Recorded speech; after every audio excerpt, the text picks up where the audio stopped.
15 জানুৱাৰী 2025 অৰ্থাৎ 1 মাঘৰ দিনটোৰ পৰাই সাতটা ৰাশিৰ জাতক জাতিকাৰ জীৱনলৈ খুবেই ভাল পৰিৱৰ্তন আহিব বুলি বিখ্যাত জ্যোতিষ শাস্ত্ৰবিদে প্ৰকাশ কৰিছে। পহিলা মাঘৰ পৰাই সাতটা ৰাশিৰ ভাগ্য সূৰ্যৰ পোহৰৰ দৰেও জিলিকিব বুলিও কোৱা হৈছে। সুখ, সমৃদ্ধি, ধন সম্পত্তি, নাম যশ আদি প্ৰাপ্তিৰ নতুন আৰম্ভণিও হ'ব বুলি কোৱা হৈছে। নৱগ্ৰহৰ প্ৰভাৱত সাতটা ৰাশিৰ বিশেষ ৰাশিৰ জাতক জাতিকাই অপাৰ সুখ লাভ কৰিব বুলিও কোৱা হৈছে। লগতে 5টা ৰাশিয়ে পহিলা মাঘৰ দিনটোৰ পৰাই কিছু ক্ষেত্ৰত সাৱধানতা অৱলম্বন কৰাটো অতিকৈ দৰকাৰী বুলি ইয়াতে কোৱা হৈছে। কোনকেইটা ৰাশিৰ ভাগ্য উদয় হ'ব আৰু কোনকেইটা ৰাশিয়ে কিছু ক্ষেত্ৰত হ'লেও জটিলতাৰ সন্মুখীন হ'ব, এই সকলোখিনি কথা এই ভিডিঅ'টোৰ জৰিয়তে আপোনালোকে জানিবলৈ পাৰিব। গতিকে ভিডিঅ'টো স্কিপ নকৰাকৈ শেষলৈ চাব বুলি আশা কৰিলোঁ। যি 7টা ৰাশিৰ কথা আমি ক'ব ওলাইছোঁ, সেই 7টা ৰাশিৰ লোকসকলে পহিলা মাঘৰ দিনটোৰ পৰাই নিজৰ জীৱনত যি নিৰ্ণয় ল'ব বা যি সিদ্ধান্ত ল'ব, সেয়া নিৰ্ণয় বা সিদ্ধান্তই তেওঁলোকক যথেষ্ট লাভান্বিত কৰিব। ব্যৱসায় বাণিজ্য আদি সকলো কামতেই উন্নতিৰ দিশে আগবাঢ়িব। হিন্দু পঞ্জিকা অনুসৰি পহিলা মাঘৰ দিনটোৰ পৰাই 7টা ৰাশিৰ জাতক জাতিকাক ধনী হোৱাৰ পৰা কোনেও বাধা দি ৰাখিব নোৱাৰে বুলিও কোৱা হৈছে। এই বিশেষ দিনটো জ্যোতিষ শাস্ত্ৰ অনুসৰি আপুনি যদি কিছুমান সৰু সৰু উপায় কৰিব পাৰে, তেতিয়াহ'লে আপোনাৰ জীৱনৰ পৰা সকলো দুখ কষ্ট বিপদ নাইকিয়া হৈ যাব। লগতে আপোনাৰ জীৱনলৈ সুখ সমৃদ্ধিৰো আগমন হ'ব। পহিলা মাঘৰ দিনটোত আপুনি কি ভুল কৰিব নালাগে বা কি কৰিলে আপোনাৰ জীৱনত দুখ আহিব, সেই কথাও আপোনালোকে এই ভিডিঅ'টোৰ জৰিয়তে জানিবলৈ পাৰিব। ধৰি লওক আপোনাৰ ওচৰলৈ ধন আৰু অহাৰ সকলো ৰাস্তা বন্ধ হৈ গৈছে। আপোনাৰ বেপাৰ বাণিজ্যই বেয়া অৱস্থালৈ গৈ আছে। ভাগ্যও আপোনাৰ লগ এৰি দিছে। আপোনাৰ ঘৰখনত বেমাৰেও লগ এৰাই দিয়া নাই। আপোনাক এই ধৰণৰ সমস্যাই যদি হতাশ কৰি তুলিছে, তেন্তে পহিলা মাঘৰ দিনটোত ইয়াত কোৱা ধৰণে যদি আপোনালোকে এটা উপায় কৰিব পাৰে, তেন্তে আপুনি নিশ্চিতভাৱে ইয়াৰ শুভফল পাব পাৰিব। পহিলা মাঘৰ দিনটোৰ পৰা কোনকেইটা ৰাশিৰ জাতক জাতিকাৰ ভাগ্য খোল খাব, সেয়া প্ৰথমে আমি জানি লওঁ আহকচোন। প্ৰথম ৰাশিটো হৈছে কন্যা ৰাশি। পহিলা মাঘৰ দিনটোৰ পৰাই কন্যা ৰাশিৰ লোকসকলে মা লক্ষ্মীৰ আৰু শনিদেৱৰ কৃপা লাভ কৰিব। মা লক্ষ্মী আৰু শনিদেৱৰ উপৰিও বাবা মহাদেৱৰো আশীৰ্বাদ কন্যা ৰাশিৰ লোকসকলৰ ঘৰখনলৈ সুখ শান্তি আৰু সমৃদ্ধিৰ আগমন ঘটিব বুলিও কোৱা হৈছে। পহিলা মাঘৰ পৰা ভাগ্য সলনি হ'বলগীয়া ৰাশিটো হৈছে দ্বিতীয় ৰাশিটো তুলা ৰাশি। তুলা ৰাশিৰ জাতক জাতিকাৰ ওপৰতো পহিলা মাঘৰ পৰা মা লক্ষ্মী আৰু শনিদেৱৰ বিশেষ কৃপাও থাকিব। তৃতীয় ভাগ্যশালী ৰাশিটো হৈছে কুম্ভ ৰাশি। কুম্ভ ৰাশিৰ জাতক জাতিকাৰ ওপৰতো শনিদেৱৰ বিশেষ কৃপা থাকিব বুলিও কোৱা হৈছে। আৰু চতুৰ্থ ৰাশিটো হৈছে মিথুন ৰাশি। মিথুন ৰাশিৰ লোকসকলৰ ওপৰত পিতৃ মাতৃৰ আশীৰ্বাদো থাকিব। আপুনি ইমান দিনে যিবোৰ কাম কৰিব বুলি ভাবি আছিল, সেই সকলো কাম এতিয়া কৰিব পাৰিব।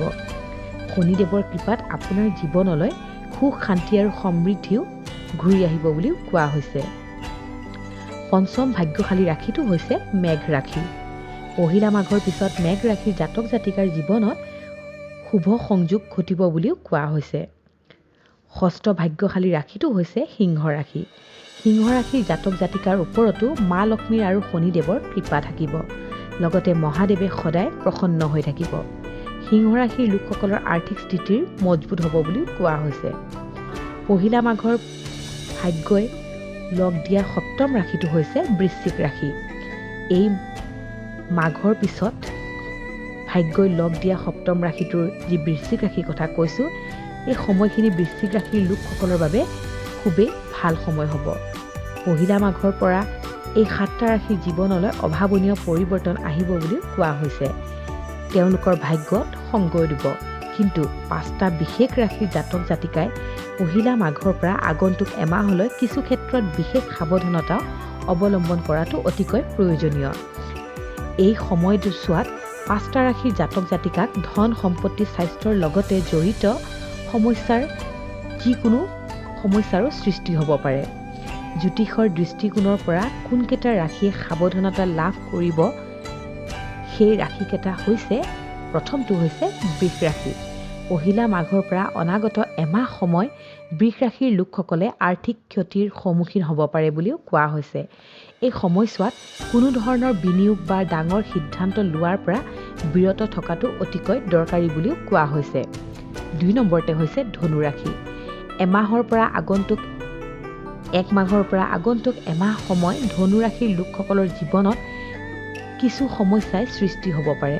যিকোনো কামত বাধাই দেখা দিব পাৰে, যাৰ ফলত আপুনি মানসিক চিন্তাটো ভুগিব পাৰে বুলিও ইয়াতে কোৱা হৈছে। আনৰ লগত অপ্ৰয়োজনীয়তা কাজিয়াত লিপ্ত হোৱাৰ পৰা বিৰত থকাটো অতিকৈ দৰকাৰী। 3 নম্বৰতে হৈছে মকৰ ৰাশি। মকৰ ৰাশিৰ লোকসকলৰ কাম বাঢ়িব পাৰে, যাৰ ফলত তেওঁলোকে ভাগৰুৱা অনুভৱ কৰিব পাৰে বা কিছু চিন্তাত হ'লেও মগ্ন থাকিব পাৰে। সম্পৰ্কত ভুল বুজাবুজিৰো সৃষ্টি হ'ব পাৰে। গতিকে যিকোনো কথা কওঁতে সাৱধানতা অৱলম্বন কৰাটো অতিকৈ উচিত। নিজৰ মনটো শান্ত ৰাখিবলৈ অতিকৈ চেষ্টা কৰক আৰু মনটো শান্ত কৰিবলৈ য়োগা কৰাৰো প্ৰয়োজনীয়। 4 নম্বৰতে হৈছে মীন ৰাশি। পহিলা মাঘৰ পৰা অনাগত এমাহলৈ মীন ৰাশিৰ লোকসকলে নিজৰ স্বাস্থ্যৰ প্ৰতি বিশেষ যত্ন ল'ব লাগিব। অপ্ৰয়োজনীয়ভাৱে কাকো বিশ্বাস নকৰিব। 5 নম্বৰতে হৈছে কৰ্কট ৰাশি। কৰ্কট ৰাশিৰ লোকসকলে পহিলা মাঘৰ পৰা আগন্তুক এমাহ সময়ত পাৰিবাৰিক উত্তেজনাৰ সন্মুখীনো হ'বলগীয়া হ'ব পাৰে। যিকোনো আৱেগিক সিদ্ধান্তৰ পৰাও আঁতৰি থাকিব আৰু শান্ত হৈ যিকোনো সমস্যাৰ সমাধানৰ চেষ্টা কৰিব। পহিলা মাঘৰ পৰা অনাগত এমাহ সময় এই 5টা ৰাশিৰ জাতক জাতিকাই ইয়াত কোৱা ধৰণে যদি সাৱধানতাখিনি বজাই ৰাখিব পাৰে, তেতিয়াহ'লে সকলো বিপদৰ পৰা হাত সাৰিব পাৰিব। লগতে এটা মাহ পাৰ হোৱাৰ পিছত এই 5টা ৰাশিৰ জাতক জাতিকায়ো মা লক্ষ্মী, শনিদেৱ আৰু মহাদেৱৰো কৃপা লাভ কৰিব পাৰিব। গতিকে আজি এয়াই আছিলে মোৰ এই ভিডিঅ'টো। যদিহে আপোনালোকে মোৰ ভিডিঅ'টো চাই ভাল পাইছে, তেন্তে মোৰ চেনেলটো এটা ছাবস্ক্ৰাইব কৰিবলৈ নাপাহৰিব। লগতে বেল আইকনটো দবাই দিব, যাতে মোৰ আহিবলগীয়া ভিডিঅ'সমূহৰ ন'টিফিকেশ্যন আপোনালোকলৈ আগতীয়াকৈ যায়। লগতে যদিহে ভিডিঅ'টো চাই ভাল পাইছে, তেন্তে ভিডিঅ'টো শ্বেয়াৰ কৰিবলৈ নাপাহৰিব। পুনৰবাৰ এনেধৰণৰ ভিডিঅ' মই আপোনালোকৰ মাজলৈ লৈ আহিবলৈ চেষ্টা কৰিম। গতিকে আজিলৈ আহিছোঁ, ধন্যবাদ।